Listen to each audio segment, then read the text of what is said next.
앞에서 설명이 좀 빠진 게 있어가지고 4절 한번 봅시다. 성결의 영어로는 죽은 자들 가운데서 부활하사 능력으로 하나님의 아들로 선포되셨으니 곧 우리 주 예수 그리스도시니라. 거기서 성결의 영어로는 죽은 자들 가운데서 부활하사라고 했을 때 원어로 보면 엑스 아나스타세오스 네크론 이렇게 돼 있어요.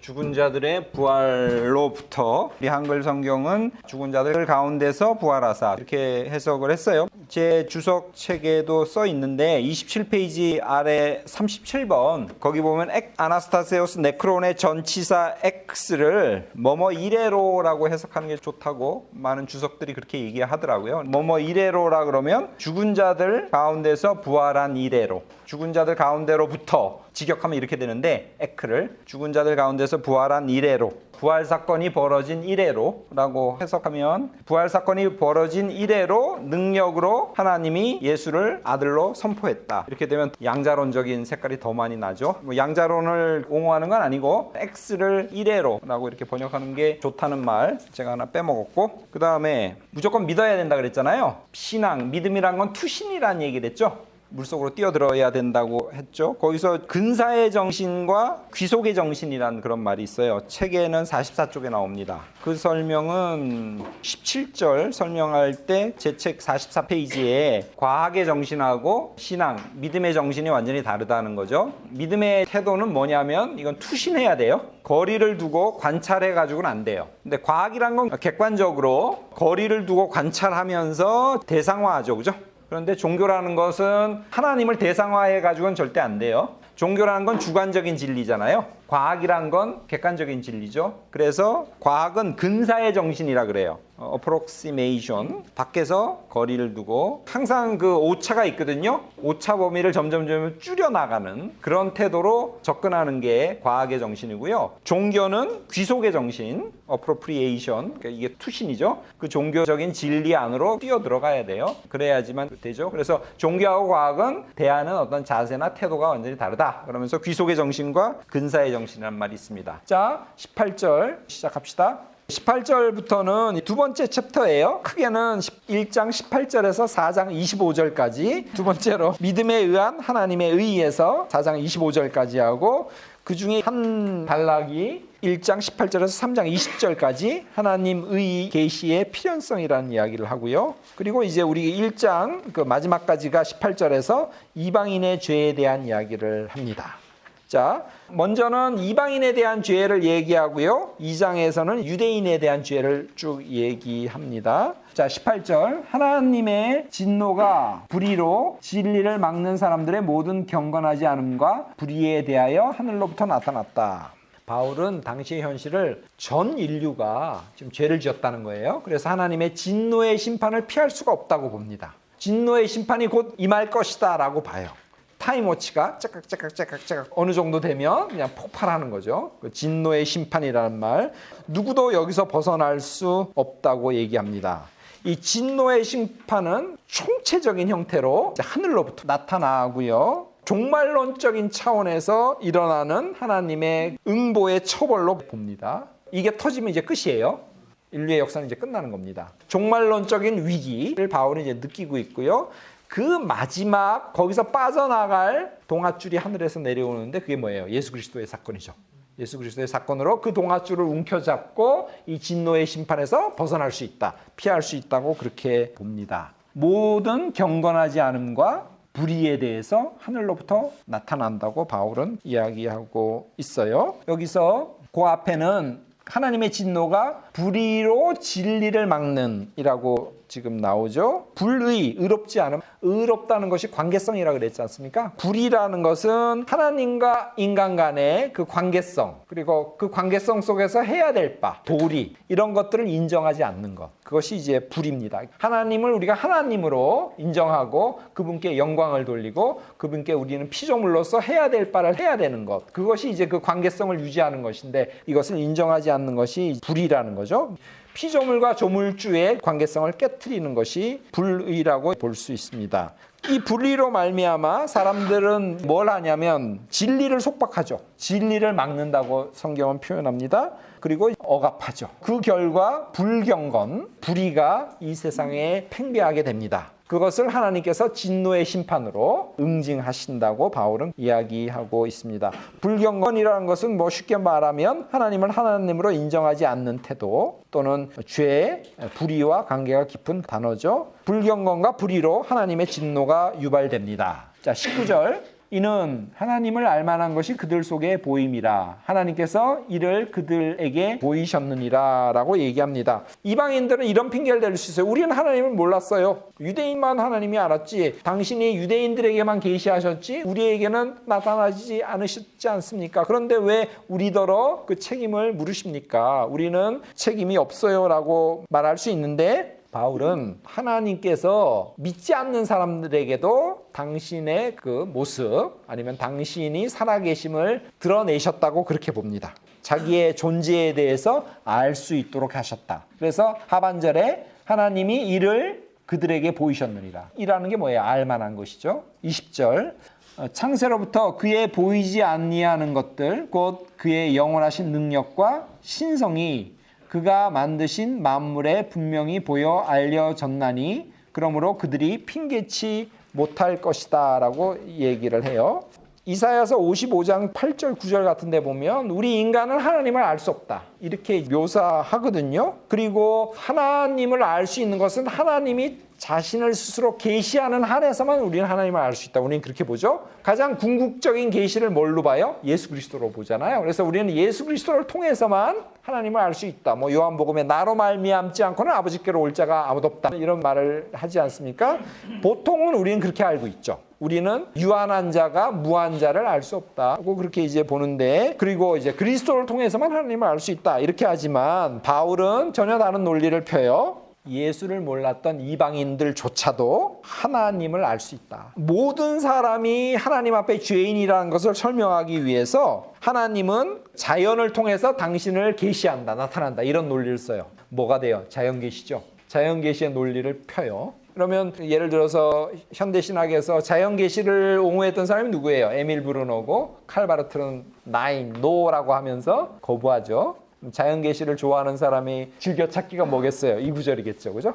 이방인들에게 하나님을 알만한 것을 그들에게 나타내 보이셨다고 그렇게 이야기합니다. 즉 자연계시라는 것은 성서, 예언자 아니면 역사적인 사건을 통해서뿐만 아니라 이런 것이 특별계시죠.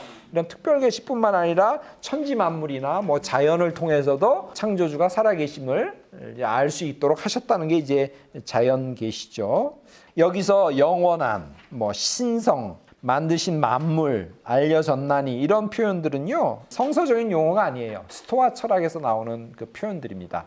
바울은 이 스토아 철학에서 나오는 이 표현들을 가지고 하나님이 이방인들에게도 알려졌고 이제 나타났다고 얘기를 합니다. 꼭 여기서 바울은 자연계시를 옹호한다 뭐 이렇게 보기보다는요 조지신학적인 틀에서 보면 우리는 어느 쪽을 많이 강조하는 그 경향이 있죠? 특별계시 쪽을 많이 강조하잖아요. 자연계시 쪽을 많이 강조하지 않죠. 정리하자면 이 구절이 바울이 자연계시를 옹호하는 내용이라기보다는 스토아 철학의 용어를 빌어서 이방인도 하나님을 모른다고 하는 그런 면피성 발언을 못하도록 그들도 하나님 앞에서 책임을 피할 수 없다고 하는 논리 전개를 위해서 스토아 철학 쪽의 내용을 가지고 말하고 있다고 그 정도로 보면 될 것 같아요. 21절 그래서 그들도 하나님을 안다. 알 수 있다. 그렇게 보고요. 자, 21절에 하나님을 알되 하나님을 영화롭게도 아니하며 감사하지도 아니하고 오히려 그 생각이 허망하여지며 미련한 마음이 어두워졌나니 이렇게 얘기합니다. 신을 인식할 하나님을 인식할 기회가 충분히 그들에게 주어졌음에도 불구하고 그들은 이를 외면했다는 거죠. 그들은 분명히 하나님을 알고 있었다는 거예요. 그럼에도 불구하고 하나님을 인정하지 않고 하나님께 영광을 돌리거나 아니면 감사치 않았다는 겁니다. 이 표현에서 보면 우리 인간이 하나님께 해야 될 가장 기본적인 두 개가 뭐예요? 영화롭게 하는 것 그리고 감사하는 것. 해야 될 바를 하지 않다 보니까 그들이 어떻게 되냐면 머리가 마치 텅 비어서 올바르게 사고할 수 없게 됩니다. 그걸 바울은 허망하여진다 이런 표현을 썼고요. 어리석은 마음마저도 더욱 무지몽매해진다. 그래서 바울은 그것을 마음이 어두워졌다고 그렇게 표현을 하고 있습니다. 하나님을 하나님으로 인정하지 않을 때 아무리 똑똑한 사람이라도 어리석은 마음이 더욱더 무지해지고 미련한 마음이 어두워지게 되는 것입니다. 22절, 23절 같이 하겠습니다. 스스로 지혜 있다 하나 어리석게 되어 썩어지지 아니하는 하나님의 영광을 썩어질 사람과 새와 짐승과 기어다니는 동물 모양의 우상으로 바꾸었느니라. 이렇게 돼 있죠. 이방인들은 스스로를 지혜 있는 자라고 이렇게 착각을 해요. 그렇지만 사실은 자기가 지혜 있다고 하는 건 이건 가짜죠. 허위의식에 불과합니다. 실제로는 그들은 이제 어리석은 자일 뿐이에요. 참다운 지혜는 왜냐하면 누구로부터 오냐면 하나님으로부터 오기 때문에 그래요. 하나님을 알지 않는 자는 세상적으로는 아무리 똑똑하고 IQ가 높다 그러더라도 참 지식이, 참 지혜가 하나님으로 나오기 때문에 하나님을 모르는 자는 어리석은 자에 불과합니다. 그래서 이방인들은 하나님 대신에 엉뚱한 것, 다른 것을 의지하죠. 우상 숭배의 죄를 범합니다. 어리석게 대해서 썩어지지 아니하는 하나님의 영광을 썩어질 사람의 등등등등 이렇게 얘기하죠. 썩어지느냐 썩어지지 않느냐 이를 기준으로 대비한다는 점에서 되게 재밌죠. 하나님, 진리에 속한 건 썩지 않고 영원한 거죠. 그런데 사람이 만든 거라든가 우상은 일순간적이고 그건 썩어 없어지는 유한한 것이죠. 그래서 썩어지는 것과 썩어지지 않는 것을 얘기하고요. 그 하나님의 영광이라는 말이 나오잖아요. 그 영광이란 말은 하나님의 외적인 위엄을 나타내는 표현이고요. 그래서 하나님의 현현, 하나님께서 나타나실 때 영광이 성전에 가득하도다 뭐 이런 표현을 쓰죠. 하나님의 현현을 뜻할 때도 영광이란 말이 나오고요. 종종 영광은 하나님과 동격으로 쓰여요. 하나님의 영광이 가득하다 그러면 하나님의 임재를 뜻하는 그런 표현으로도 쓰입니다. 이방인들은 하나님의 영광이 아니라 사람, 짐승, 파충류의 형상을 가진 우상을 숭배한다고 바울은 비판하고요. 그리고 이런 것들은 다 썩어질 것들이다. 그렇게 얘기합니다. 자, 24절. 그러므로 하나님께서 그들을 마음의 정욕대로 더러움에 내버려 두사 그들의 몸을 서로 욕되게 하셨으니 하나님을 거부함으로써 이방인들은 올바른 사리 판단의 능력을 잃어버렸어요. 그래서 미혹하고 우둔하여졌습니다. 그런데 이런 자들에 대해서 하나님은 그냥 그대로 그냥 살도록 내버려 둬요. 그러니까 하나님은 징벌하시기도 하지만 그냥 내버려 두시기도 합니다. 어떻게 보면 내버려 두는 게 더 무서운 벌일 수도 있어요. 부모가 자식한테 내리는 무서운 벌 중에 하나가 무관심해져 버리는 거예요. 오히려 야단치고 잔소리하고 그러면 사랑을 하고 관심이 있기 때문에 그래요. 근데 완전히 무관심해져 버리면 그것처럼 무서운 게 없죠. 그죠? 하나님도 어떤 때는 그냥 내버려 둬요. 하나님께서는 물론 예언자들을 통해서 그리고 이방인들에게는 하나님을 알만한 것이 그들 안에 있다 그랬잖아요. 그래서 그들이 핑계치 못할 거라고 그렇게 얘기했는데 그런 여러 방법을 통해서 당신의 사랑을 그리고 당신의 그 현존과 당신의 살아계심을 계속 얘기하죠. 그런데 그것을 거부하면 하나님도 결국 어쩔 수 없어요. 요한계시록에 보면 주님은 문을 두드리신다 그랬잖아요.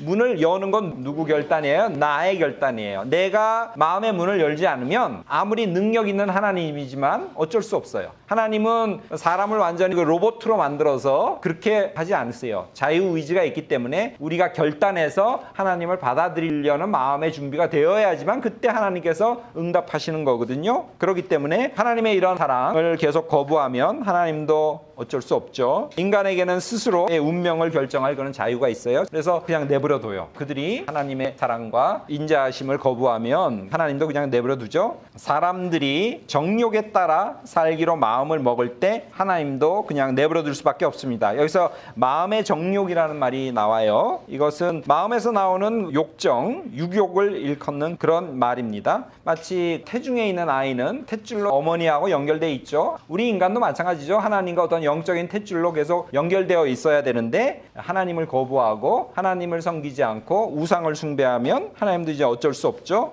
그것은 영적으로 탯줄이 끊긴 그런 상태나 마찬가지예요. 그래서 하나님과 분리되고요. 결과는 그 사람은 죄의 노예가 될 수밖에 없습니다. 내버려둬서 그들의 몸을 서로 욕되게 했다고 이야기를 해요. 마음의 정욕대로 더러움에 내버려뒀다고 얘기를 하죠. 더러움은 여기서는 성적으로 저지르는 죄하고 관련이 굉장히 깊어요. 더러움에 맡겨진 인간의 몸은 결국 욕되게 되죠. 서로 욕되게 하셨느니라. 그들의 몸이라고 할 때 여기서 헬라어는 소마예요.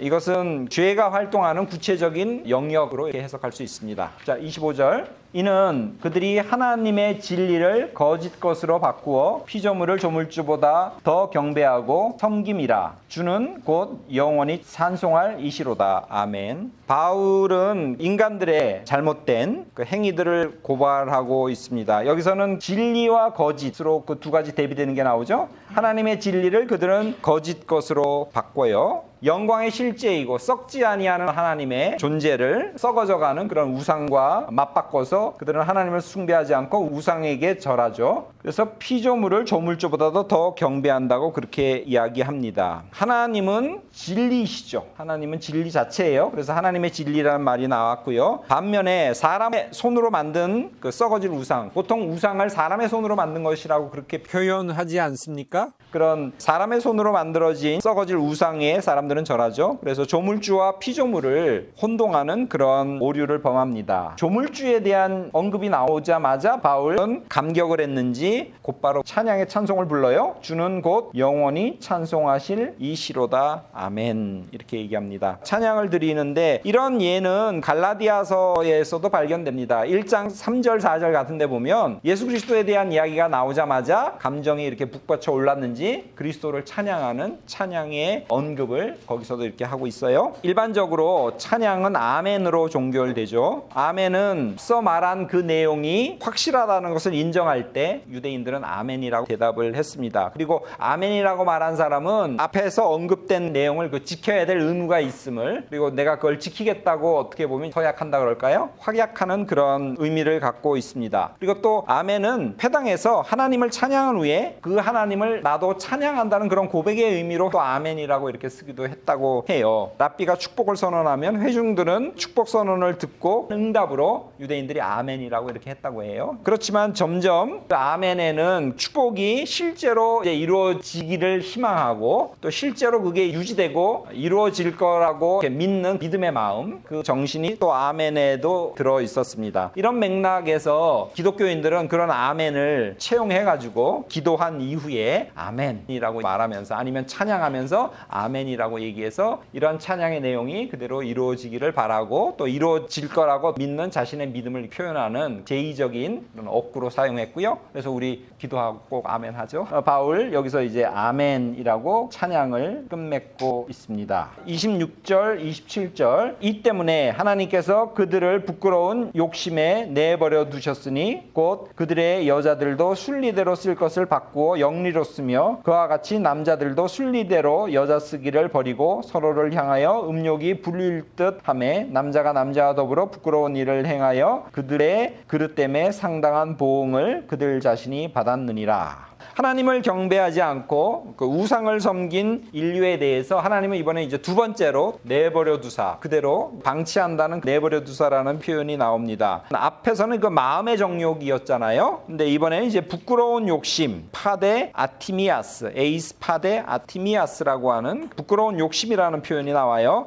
이것은 앞에서보다 좀 더 성적인 욕망이라는 어감이 더 강한 표현입니다. 마음의 정욕보다 훨씬 더 강렬한 적인 욕구, 이것을 표현할 때 부끄러운 욕심, 에이스파세 아티미아스라는 그런 표현을 썼습니다. 곱비 풀린 망아지 뭐 이런 표현이 있지 않습니까? 그런 말처럼 하나님과 연결고리가 끊어진 사람은 하나님의 품에서 벗어나서 성적인 방종에 탐닉하게 된다는 이야기고요. 그래서 그 결과로 그들이 어떤 성적 도착, 동성애에 빠지게 된다고 바울은 고발합니다. 성의 동성애가 먼저 언급이 되죠. 그리고 이제 남성의 동성애가 나오는데 거기 보면 그 순리대로라는 표현이 나오죠. 26절 뒷부분에 그 다음에 또 영리로 쓰며 순리 영리라는 이런 표현이 나와요. 이것은 퓨시스라는 표현입니다. 에이스텐 파라 퓨신 이런 말을 써요. 퓨시스라는 말은 원래 스토아 철학에서 사용되었던 내용입니다. 퓨시스를 영어로는 네이처라고 번역해요. 퓨시스는 무슨 뜻이냐면 창조 세계 안에 있는 어떤 질서, 그 질서로서의 이치, 그 원리 이런 것을 말할 때 퓨시스라 그래요. 창조 세계 안에 질서가 있고 그 질서에 대한 이치, 이것을 퓨시스라 그러고요. 순리대로, 영리대로라는 것은 창조의 원리에 합당하게 이런 뜻이에요. 순리대로.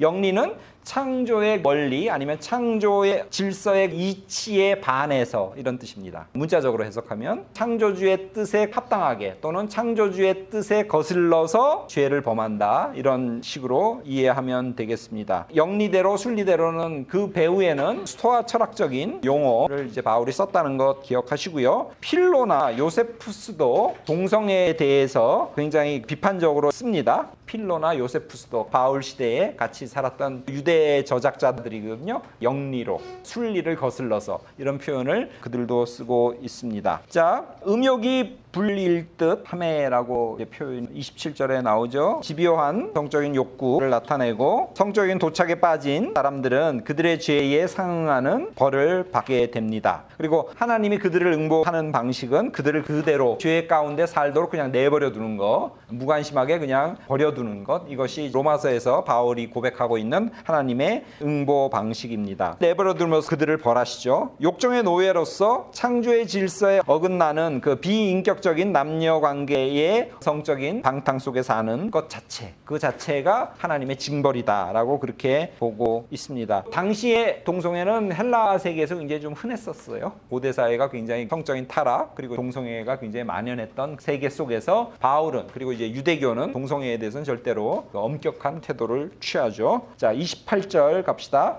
또한 그들이 마음에 하나님 두기를 싫어하며 하나님께서 그들을 그 상실한 마음대로 내버려 두사 합당하지 못한 일을 하게 하셨으니, 세 번째로 또 내어두사라는 표현이 나오죠. 이방인들은 하나님을 아는 지식을 소유하는 것을 못마땅해 했어요. 하나님을 마음에 두기를 싫어했다는 그런 표현이죠. 하나님 아는 것을 싫어했죠. 마치 어두움은 빛을 싫어하잖아요. 요한복음 1장에 이렇게 나오죠. 우리가 깜깜한데 한참 있는데 갑자기 눈에 밝은 빛을 비추면 눈이 따갑고 시리지 않습니까? 눈부셔가지고 제대로 눈을 뜰 수 없지 않습니까? 그런 것처럼 악의, 죄의 세력에 사로잡혀 있는 사람은 진리, 진실, 빛 이런 것들을 싫어하죠. 그런 점에서 하나님을 싫어하죠. 그런 사람에게 대해서 하나님은 이 세 번째로 그냥 내어버려 둔다는 이야기를 합니다. 상실한 마음에 둔다고 표현을 하죠. 상실한 마음에 내버려뒀다 이렇게 됩니다. 상실한 마음이라는 것은 아도키몬이라는 형용사인데요. 바로 앞에 싫어함에라는 동사가 있잖아요. 그 동사하고 어근이 같아요.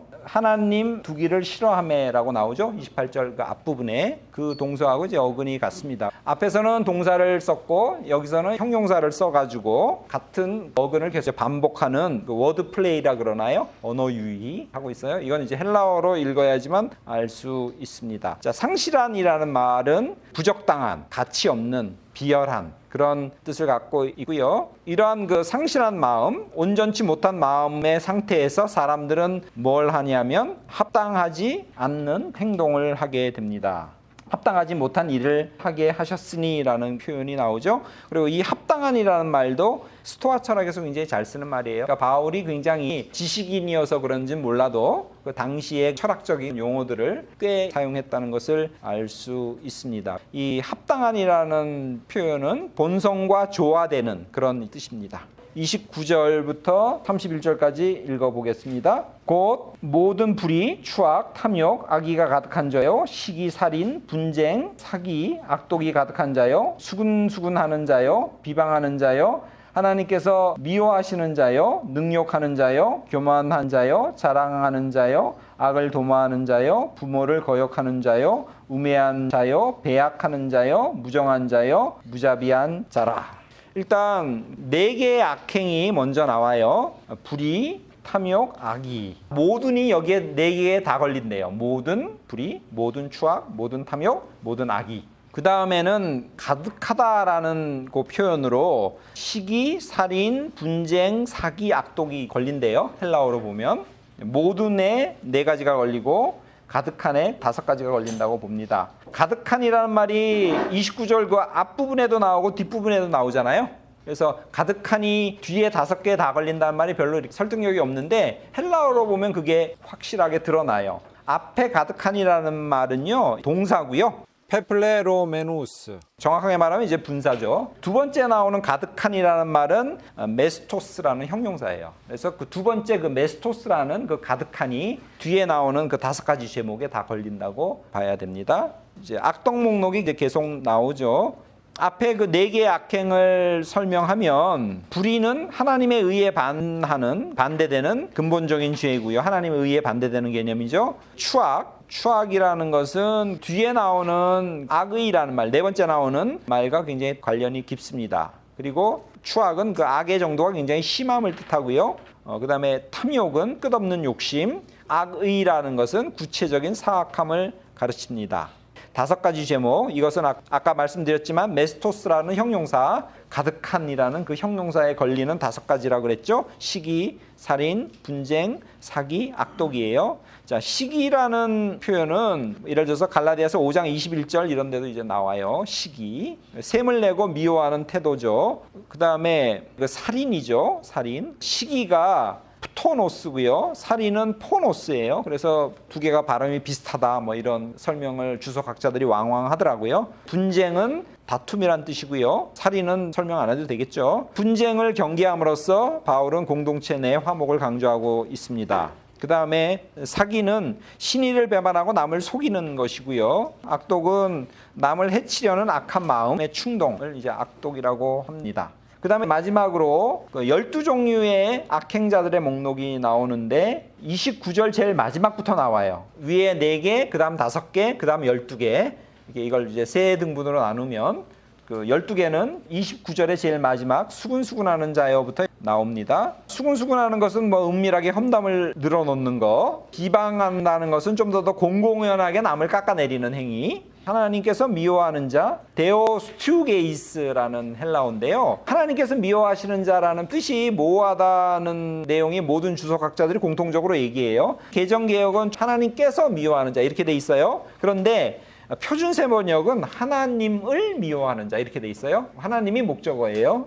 공동 번역은 하나님의 미움을 사고 이렇게 번역했고, 공용 번역이라고 또 따로 있어요. 2000년대 카톨릭이 다시 번역한 게 공용 번역이에요. 거기서는 하나님을 미워하는 자. 그래서 하나님이 미워하는 건지 하나님을 미워하는지 논란이 많습니다. 그런데 악행 목록이라는 점에서 하나님이 미워한다기보다는 하나님을 미워하는 자라고 이렇게 보는 게 더 낫지 않을까, 저는 그쪽에 손을 들어주고 싶어요. 죄를 범한 인간들은 죄의 세력에 사로잡혀 헤어나지 못하죠. 하나님은 내어버려 두사 이런 말을 계속했잖아요. 죄 지은 인간을 그냥 직접적으로 심판하는 것이 아니라 그대로 내버려 두죠. 이것이 지금 바울이 말하는 하나님의 징벌 방법입니다. 그리고 오히려 인간이 하나님을 미워하고 있죠. 하나님이 인간을 미워한다기보다는 하나님은 그냥 내버려 두고 사람들은 우상에 사로잡혀서 오히려 하나님을 미워하죠. 그런 의미에서 여기서도 그냥 하나님을 미워하는 자를 이렇게 보는 게 더 낫지 않을까 싶습니다. 세상이 예수님을 미워했잖아요. 요한복음 7장 7절이나 15장 8절에도 나오죠. 예수님이 세상을 미워한 것이 아니라 세상이 예수님을 미워하죠. 세상이 나를 미워했고 박해했기 때문에 너희들도 세상에서 박해를 받을 거다, 그렇게 얘기하죠. 그럴 때 너희들 기뻐하라는 거예요. 세상이 너희들을 박해하면 그게 무슨 뜻이라는 거예요? 너희들이 내 제자라는 뜻이라는 거예요. 그런 식으로 하나님이 아니면 예수님이 세상을 미워하는 게 아니라 세상이 예수님을 미워하죠. 그래서 여기서도 하나님을 미워하는 자, 이런 식으로 이제 보는 게 더 낫지 않을까 싶습니다. 그 다음에 능욕하는 자는 무례히 남을 경멸하고 능멸하는 자, 이 단어는 디모데전서 1장 13절에도 나옵니다. 교만한 자는 뭐 아나무인한 그런 거만한 사람이겠죠. 자랑하는 자는 허풍으로 떠벌리는 사람, 이것은 디모데 후서 3장 2절에도 그 교만한 자와 자랑하는 자가 같이 이렇게 나와요. 여기처럼. 그 다음에 악을 도모하는 자라는 말이 나오죠. 인간은 악을 행할 뿐만 아니라 더 적극적으로 새로운 악의 종류를 고안해내기도 해요. 그게 이제 악을 도모하는 자, 이렇게 얘기합니다. 그 다음에 부모를 거역하는 자죠. 부모 순종은 십계명에도 들어가 있죠. 그래서 굉장히 강조하는 말인데, 말세에는 사람들이 부모를 거역할 것이다, 디모데후서 3장 2절에 나오죠. 그런 것처럼 죄의 목록 중에 하나가 부모를 거역하는 자입니다. 자, 다음부터는 우매한 자, 배악한 자, 무정한 자, 무자비한 자라고 이렇게 돼 있죠. 이 4단어가 아라는 단어로 시작해요. 헬라어가 아는 뭐뭐가 아니다라는 뜻이잖아요. 영어에서도 아순에투스, 아순데투스, 아스토르구스, 아넬레모나스 이렇게 해서 다 아로 시작하는 단어가 계속 연이어서 나옵니다. 자, 우매한 자는 21절에 이미 나온 바 있어요. 거기서는 이제 미련한 자라고 번역되어 있습니다. 이해력이나 지적 센스가 없는 사람을 나타내겠죠. 배약하다는 건 뭐 약속이나 언약을 잘 지키지 않는 것을 뜻하겠죠. 그 다음에 앞에서 그 시기와 살인이 푸토노스하고 포노스처럼 비슷했던 것처럼 우매한 자와 배약하는 자가 아스위네투스하고 아스윈테투스 해서 발음이 좀 비슷해요. 그 다음에 무정함이라는 것은 사랑함이 없다, 아니면 애정이 없다, 가족애가 없다. 요한 1서 4장 20절에 보는 바 형제를 사랑하지 않는 자는 보지 못하는 바 하나님을 사랑할 수 없다, 그런 말이 있죠. 눈에 보이는 형제자매를 사랑하지 않는 자는 하나님을 사랑할 수 없다, 그렇게 하듯이 이 무정함이란 가족애가 없음을 뜻하고요. 무정한 자는 디모데후서 3장 3절에도 다시 나오고, 그 다음 무자비한 자는 디도서 1장 9절에도 등장합니다. 무자비한 자는 더 이상 설명할 필요가 없죠. 자비가 없는 사람을 말합니다. 자, 32절, 그들이 이 같은 일을 행하는 자는 사형에 해당한다고 하나님께서 정하심을 알고도 자기들만 행할 뿐 아니라 또한 그런 일을 행하는 자들을 옳다 하느니라. 이방인들은 이스라엘 백성이 아님에도 불구하고, 그다음에 율법이 없음에도 불구하고 하나님을 알 만한 지식이 그들에게 있었어요. 그래서 그들은 하나님의 말씀, 뜻에 순종할 수 있었죠. 그렇지만 이제 그들은 그것을 다 거부했고 우상을 숭배했지 않습니까? 그렇기 때문에 그런 일을 행한 자, 그리고 이러한 위에서 나온 4가지, 5가지, 12가지의 이런 악행을 행한 자들에게는 뭐에 해당된다? 사형에 해당된다는 하나님의 말씀을 알고도 그들은 그냥 무시해버리고 자기 뜻대로 했다고 얘기하죠. 위에서 여러 이제 벌들이 있는데 그들이 사형에 해당된다는 말은 처음 나오고요. 그 죄에 사로잡히면, 그래서 죄의 결과는 결국 뭐다? 죽음일 수밖에 없다는 이야기를 지금 바울은 얘기하고요. 그들은 비록 율법은 없었지만 하나님의 뜻을 알았다고 바울은 얘기해요. 그래서 하나님께서 정하심이라는 말이 하나님의 뜻, 디카이오마, 신의를 알고 있었죠. 이 디카이오마는 제가 써놨는데 2장 26절에는 규례라고 번역되기도 하고요. 8장 4절에는 요구라고 번역돼요. 그래서 이게 같은 단어인데 어떤 데서는 규례, 어떤 데서는 요구, 또 여기서는 정하심, 이런 식으로 각각 번역됐기 때문에 조금 이제 혼란스럽습니다. 근데 그 표현 배후에 디카이오마라고 하는 같은 헬라어가 있다는 걸 알면 같이 묶어서 우리가 이해할 수 있겠죠. 그래서 제가 그 참고의 그 각 구절들을 거기다 적어 놨고요. 하나님의 뜻을 알고 있었죠. 마치 아담과 이브가 이걸 먹으면 죽으리라 이렇게 하나님 말씀하셨음에도 불구하고 그걸 무시하고 이제 먹었듯이 그들은 하나님의 뜻, 하나님의 정하심을 알았지만, 비록 율법은 없지만, 율법은 그들에게 주어지지 않았지만 하나님의 뜻은 알았다는 거죠. 하나님의 정하심, 디카이오마는 알고 있었는데 그것들을 무시하고 자기 멋대로 죄를 범했죠. 그렇기 때문에 그들은 결국 죽음을 피할 수 없다, 그렇게 이야기를 하죠. 그들은 자기들이 그런 악행을 했을 뿐만 아니라 악행한 자들을 부추겨서 잘했다고 칭찬까지 해준다는 거예요. 자기 혼자 죄를 지으면 되는데 죄 지은 다른 사람을 잘했다고 칭찬해 줌으로써 그들이 더 큰 죄를 짓도록 유도하고 유혹하고 있다고 얘기합니다. 괜찮아, 괜찮아, 잘한 거야 라고 하면서 상대방의 양심을 마비시키고 죄인끼리 공감대를 형성하고 동요의식을 갖고, 그래서 죄의 세력이 더 커지도록 그들은 도모하고 있다는 거죠. 그렇기 때문에 그들은 하나님의 심판을 피할 수 없다, 이렇게 바울은 얘기합니다.